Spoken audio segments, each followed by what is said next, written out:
Whether you're walking, biking, hiking, driving, nobody likes being lost. And nobody likes being lost in an interface, trying to find that one button or that one link that'll let them do the action that they want to do in that moment. And that's why it's worth it to go ahead and take a little bit of time right now and explore how to navigate that NSX interface inside the vSphere web client so that we can be quick and confident when we want to use this tool. We're going to go ahead and load up the VMware Lab 1903-01. Let's fire up Google Chrome from the desktop. Then we'll log in as administrator at vSphere.local with our default password, and then click Login.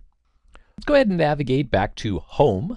And let's just revisit, where is NSX? Right here, Networking and Security, or of course, Networking and Security over in the navigation bar. Let's select that. And Networking and Security is everything we now see in the navigation pane.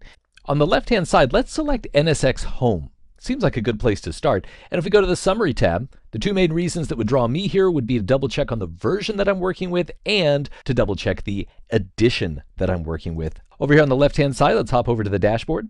So the dashboard is a great place to see errors, warnings, and some high-level configuration. These three dots are huge. If you don't have access to the manager, the controller nodes, or the external components that are registered, you're going to have issues, right? There's also a second tab, System Scale. If we click on that, we can actually see the utilization. And I love this, how quickly we can actually see the percentage of utilization.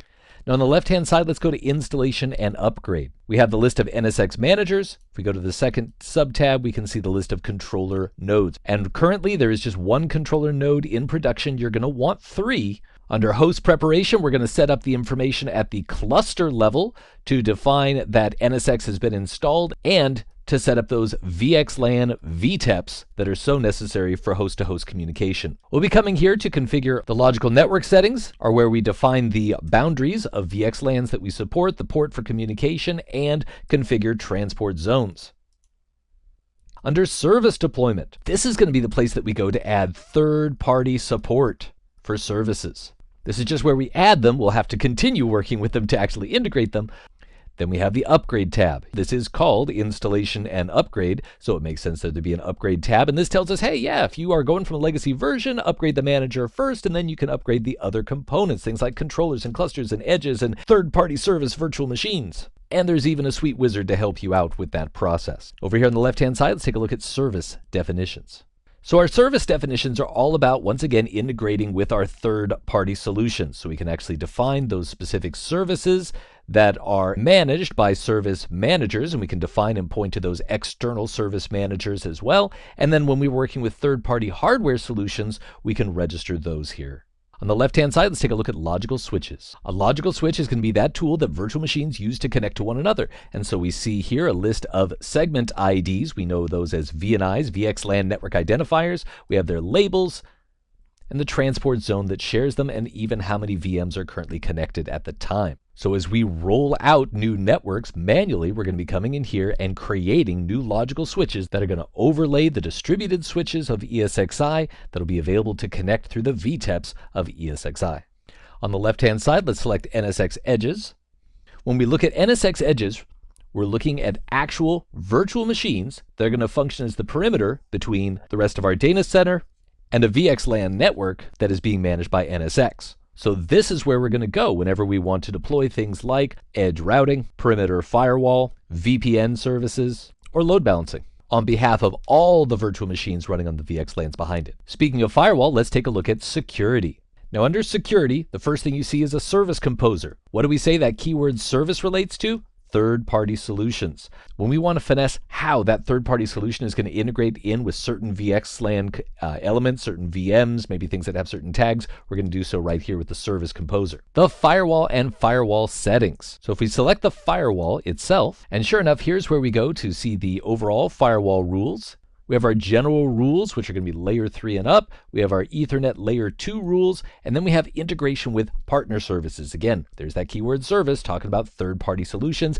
For example, forwarding to a checkpoint firewall in certain circumstances for advanced analysis. Let's go to firewall settings. Our firewall settings can get very complicated very quickly. We have the ability to import and export those firewall settings to keep our environment consistent over time. Let's select the Application Rule Manager. You're going to love this tool. This is a great utility that's going to allow us to automatically build firewall rules based upon captured flows. We'll take a look at that in a later nugget. How about Spoof Guard? Let's take a look at that under Security. Spoofing occurs whenever we see a device trying to use an address that's not its own. And so being able to detect and monitor that is something we can enable in our security settings. Next, let's take a look at groups and tags. Groups and tags are great because they allow us to take various different objects and put a rubber band around them so that they're easier to manage. This can be especially important when integrating with third-party services or managing firewall rules. On the left-hand side, we have this kind of broad group of tools. If we select Flow Monitoring, under Flow Monitoring, we can see the top types of traffic.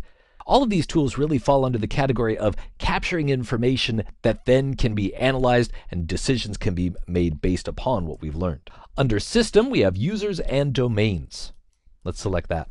We can create delegated NSX users. We could tie into Active Directory domains for delegation. It's all about granting rights to the accounts that need to have access here.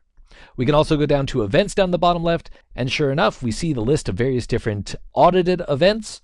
We can see the system events, what's been going on in the background. We can actually see the list of NSX operational tasks and jobs. And if we go to the Manage tab, we can actually go in and change the specification for SNMP and the NSX ticket logger. Well, we found our way down to the bottom of the list. And I want to thank you for taking this tour of navigation elements with me so that together as we continue to explore NSX, you can be more confident about getting where you need to go and why certain objects are located where they are. I hope this has been informative for you, and I'd like to thank you for viewing.